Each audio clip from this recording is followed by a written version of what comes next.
नमस्कार, मैं हूं सोमी प्रकाश बेटा और आप देख रहे हैं चंबा हलचल। चंबा हलचल में आज आपका स्वागत है। आज हमारे साथ एक बहुत बड़ी शख्सियत, पर्यावरणविद के तौर पर मशहूर और प्रोफेसर हैं चंबा कॉलेज, पीजी कॉलेज के, और उनसे हम पर्यावरण से संबंधित बात करेंगे क्योंकि ये पर्यावरण से जुड़े इशू पर लंबे अरसे से काम कर रहे हैं। और चूँकि पर्यावरण दिवस इस बार फिर से मनाया जा रहा है 5 जून को, तो वो पर्यावरण से जुड़े इशू को लेकर क्या सोचते हैं, चंबा में पर्यावरण किस तरह का है, क्योंकि वो बेहतर बता सकते हैं। इसलिए हम उनसे विशेष बात करने जा रहे हैं। पहले तो आपका बहुत बहुत स्वागत है मोहन सगारिया जी। धन्यवाद। अच्छा, पर्यावरण दिवस हर साल मनाया जाता है। वैसे मुझे ये बताओ, चंबा ज़िले में पर्यावरण के लिहाज से आप क्या सोचते हैं? जो पर्यावरण दिवस है वो यूएन ने 1972 में आरंभ हुआ था और 1974 से 5 जून 1974 से लेकर आज तक इसे अनवरत मनाया जा रहा है। अगर जो आपने प्रश्न पूछा है उसके हिसाब से देखें तो चंबा ज़िले में जो विकास की एक दौड़ है, जिसमें कि एक इकोलॉजी शब्द हम यूज़ करते हैं, पारिस्थितिकी तंत्र, उसमें विकास में जो इंटरेक्टिव रिलेशनशिप है इंसान और फिज़िकल एनवायरनमेंट के बीच में, वो पिछले विकास के कार्यक्रमों में काफ़ी ज़्यादा प्रभावित हुआ है। और उसमें चाहे वो विकास जिसे कि हम एक इच्छित परिवर्तन कहते हैं, परंतु वो इच्छित परिवर्तन किसके द्वारा और किन के लिए, ये बड़ा महत्वपूर्ण मुद्दा है। और ये जो इच्छित परिवर्तन है, इसने आपको पता ही होगा कि कई परियोजनाओं की वजह से कई दिन तक सड़कें चंबा की बंद रहती हैं। चंबा लॉकडाउन जैसी स्थिति में रहता है कई दिनों तक। तो कहीं ना कहीं वो जो एक चीज़ होनी चाहिए वो कहीं ना कहीं मिसिंग है, जो कि जिसके ऊपर हमें पर्यावरण दिवस के ऊपर खास तौर से ध्यान देना चाहिए। तो आपने एक किताब लिखी थी, मुझे जहाँ तक याद है उसका नाम ब्लैक नाइट।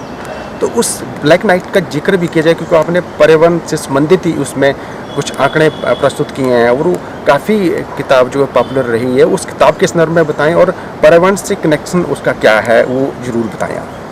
मैं बेटा जी विस्थापितों पे काम करने वाला रिसर्चर हूँ एक, और यूजीसी से मुझे कुछ एक अनुसंधान परियोजनाएं मिली थी, उसके तहत ही मैंने उस पर काम किया है।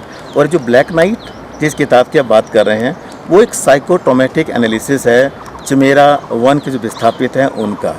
और वो किताब मेरी जर्मनी से प्रकाशित हुई थी और सारी दुनिया में उसका काफ़ी ज़्यादा समर्थन मिला। और उसी किताब को लेकर मैं 2014 में अमेरिका में गया था और वहाँ एक पैनल डिस्कशन थी, और उस पैनल में उन्होंने चंबा के जो मुद्दे थे, विकास से जुड़े हुए जो पर्यावरणीय मुद्दे थे, उनको वहाँ मैंने उठाने की कोशिश की थी। तो लोग वहाँ हैरान हो गए कि इतनी ज़्यादा जो दशा खराब है चंबा की, तो लोग आगे क्यों नहीं आते, उसका विरोध क्यों नहीं करते हैं। तो फिर मैं थोड़ा सा उनका जवाब नहीं दे पाया। वजह क्या थी कि जो लोग हैं वो अभी भी, हमारे चंबा के जो लोग हैं वो सुस्त हैं। बुरा मत मानना प्लीज़, सभी सुस्त हैं। चंबा people die what never cry वाली बात चंबा में है, और हमें इतनी जागृति नहीं है आज भी।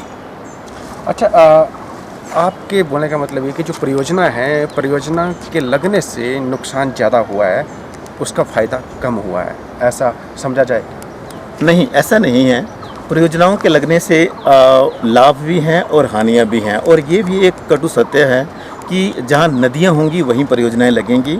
और ये हिमालयन जोन जो हमारा वाला है, यहाँ वाला 5 नदियाँ हिमाचल में हैं, और 5 नदी में रावी जो है, आपको शायद विदित ही होगा, सतलुज के बाद रावी सबसे बड़ी, ब्यास, सतलुज और रावी 3 नदियाँ हैं हिमाचल की, जिसमें 72% के आसपास सारी परियोजनाएं इन 3 नदियों पर केंद्रित हैं।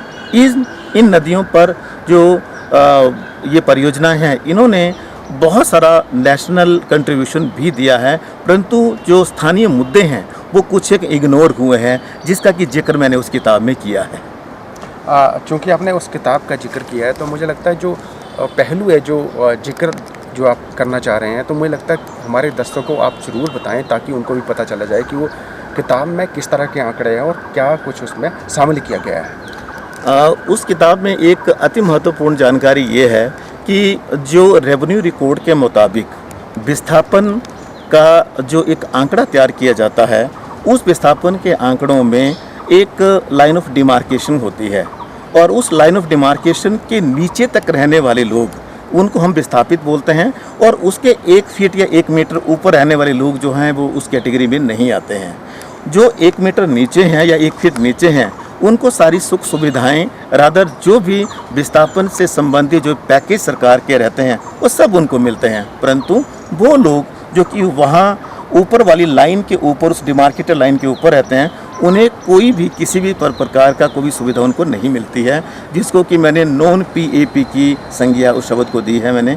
और उन्हीं का जो दर्द है वो तिल तिल जीते हैं, तिल तिल मरते हैं, और उन्हीं का वो साइकोट्रोमेटिक एनालिसिस है कि किस तरह से उनके मानसिक यातनाएं किस तरह से वो झेलते हैं। वहाँ एक जो विकास की बड़ी परियोजना जो 540 मेगावाट की है, बड़ी परियोजना के दोनों साइड लेफ्ट भी राइट भी दोनों साइड जो 55 गांव हैं उनका अध्ययन उस किताब में है।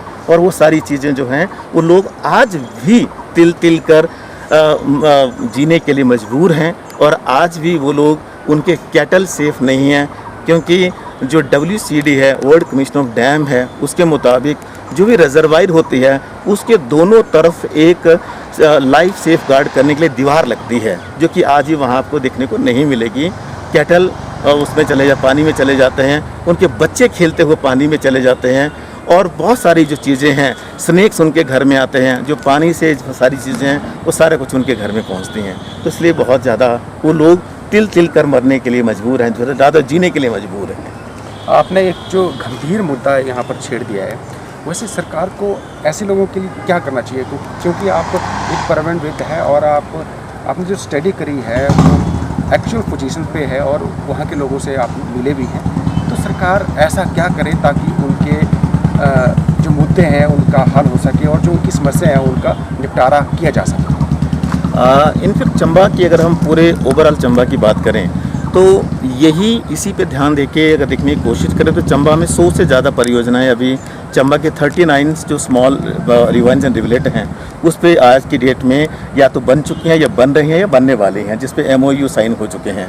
तो उनमें से एक ही बड़ी परियोजना दूसरी परियोजना थी, राधर पहली बैरासिल थी और दूसरी परियोजना थी, और ये ऐसी परियोजना थी जिसने बहुत सारे लोगों को विस्थापित किया। मेरे मुताबिक क्या होना चाहिए कि कम से कम उन लोगों का स्टेक होल्डर जो है वो विस्थापन के लिए बनने वाली पॉलिसी में भी और उसके बाद जो भी पॉलिसी इम्प्लीमेंट होती है उसमें भी उनका स्टेक होना चाहिए, उनसे पूछा जाना चाहिए। और जो वहाँ मेरा विस्थापित जो कमेटी बनी है उनके पदाधिकारियों से मैंने बात की है, कई लोगों से मिला हूँ, सैकड़ों लोगों से मिला हूँ रादर, तो उन सब का यही कहना है कि जब भी हमें कहीं भी बुलाया जाता है विस्थापन के मुद्दे पे या किसी मुद्दे पे तो हमें इंसाफ नहीं मिलता है, जबकि वो लोग भी उसमें शामिल होना चाहिए। अच्छा, वैसे एक बात था सर, ये तो जो विस्थापित हैं उनका जिक्र था, और अब वैसे में चंबा जिले में और परियोजनाएं लगनी चाहिए आपके हिसाब से, क्योंकि आप पर्यावरणविद है तो आपको अच्छी जानकारी है कि पर्यावरण को परियोजना से कितना नुकसान होता है। फ़ायदा भी होता है लेकिन नुकसान भी होता है, लेकिन ज़्यादा नुकसान ना हो चंबा जिले में, तो परियोजना लगनी चाहिए या नहीं? मुझे लगता है फिर से कि मैं ना कभी परियोजना के खिलाफ था, ना हूँ, ना कभी होऊंगा। मुझे ये लगता है कि जो भी परियोजना बने वो इस तरह से बने कि उससे मिनिमम जो हम इकोलॉजिकल बैलेंस की हम बात करते हैं वो बैलेंस कम से कम मेंटेन हो।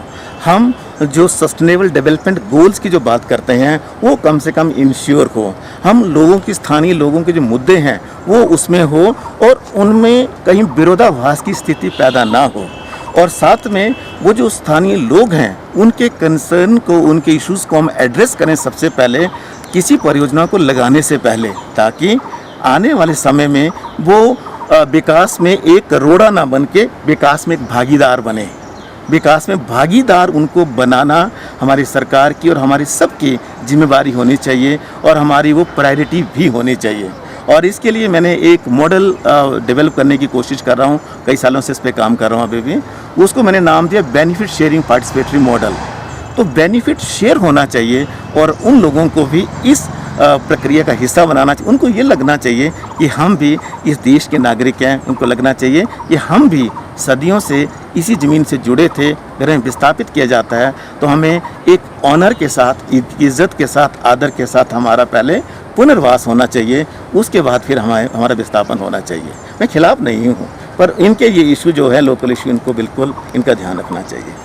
सर, चूँकि 5 जून को पर्यावरण दिवस मनाया जाता है, तो पर्यावरण के लिहाज से वैसे देखा जाए, जब से लॉकडाउन हो रखा है, पर्यावरण पर बड़ा अच्छा असर रहा और जहाँ की पहाड़ियाँ नहीं दिखती थी, दूर दूर से वो पहाड़ियाँ नज़र आ रही हैं, तो पर्यावरण पर अच्छा असर हुआ है लॉकडाउन की अवधि के दौरान।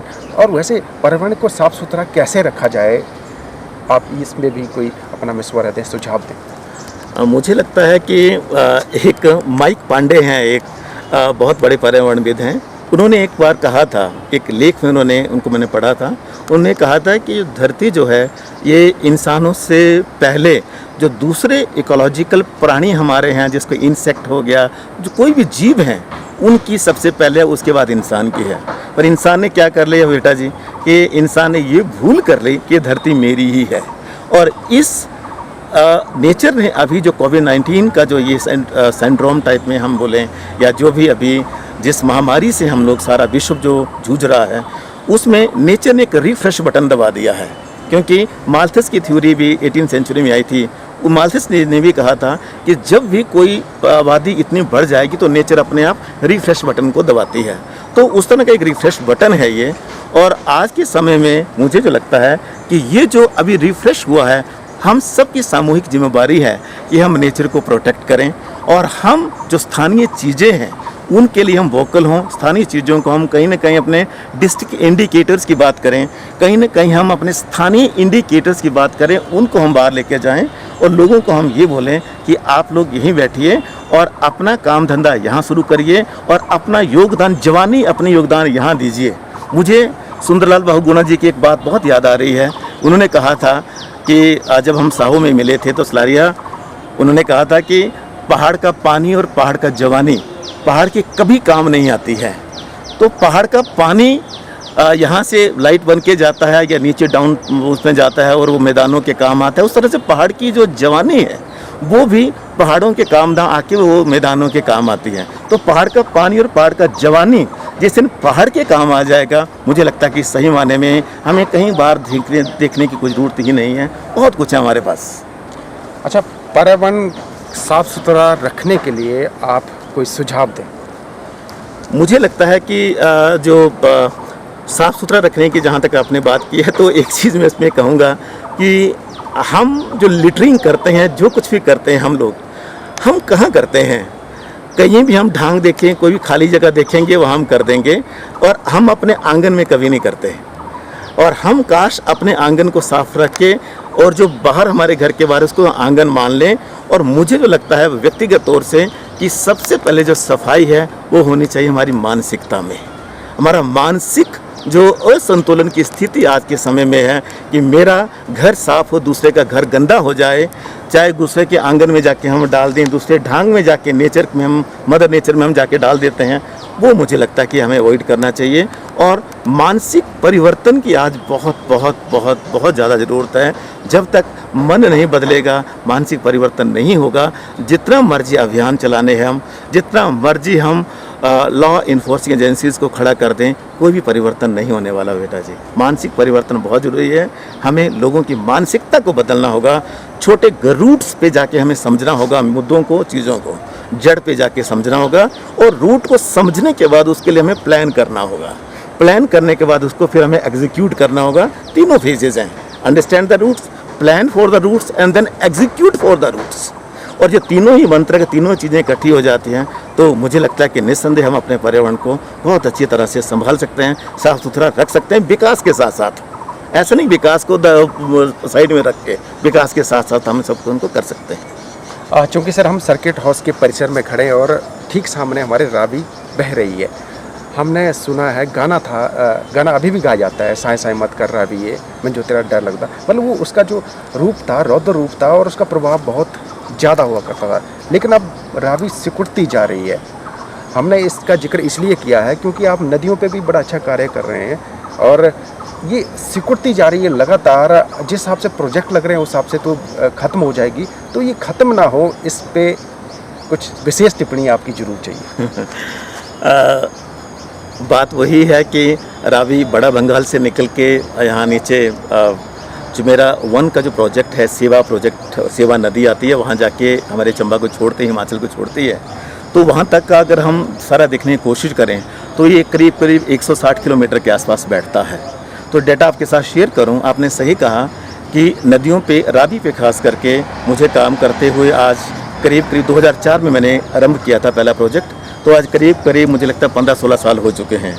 और इन्हीं रावी के मुद्दों को, ब्लैक नाइट हो चाहे मेरी और कई बुक्स हैं, कई और आर्टिकल्स हैं जो कि आप गूगल पे आप देख सकते हैं, और कई जगह वो छपे हुए हैं। और लगभग चंबा की जितनी भी प्रेफेरीज वो हैं, सहायक नदियां हैं, उसके ऊपर भी मेरा काम है। तो आपने बिल्कुल सही कहा कि ये एक जो प्रेशर रावी के ऊपर आया है, प्रेशर मैंने जैसे पहले आपसे जिक्र किया है कि ब्यास है, सतलुज है, रावी है, तीनों के ऊपर हिमाचल में सबसे ज़्यादा प्रेशर है इन्हीं पावर प्रोजेक्ट्स को लेके। तो ये मुझे जो लगता है कि आज के संदर्भ में अगर देखने की कोशिश करें हम, तो आज भी करीब 100-115 के आसपास परियोजनाएं जो हैं वो इसमें हैं। तो बड़ी परियोजना की बात करें तो 70s में बैरासूल से आरंभ होकर आज जो होली बजोली वाला जो प्रोजेक्ट है वहाँ तक की हम बात करें, डिटेल नहीं दूंगा सारी, तो उस तक की बात करें तो बहुत सारी जो डिस्टेंस है, पूरा हमारा फिजिकल डिस्टेंस, वो सारा का सारा आज के टाइम में 80 किलोमीटर के आसपास रावी जो है वो कहीं ना कहीं या तो सुरंगों में है या तो कहीं ना कहीं रिजर्वायर्स में है। रिजर्वायर मैंने झीलों में है या तो कोई समुद्रों में है। नेचुरल रूट से रावी गायब है।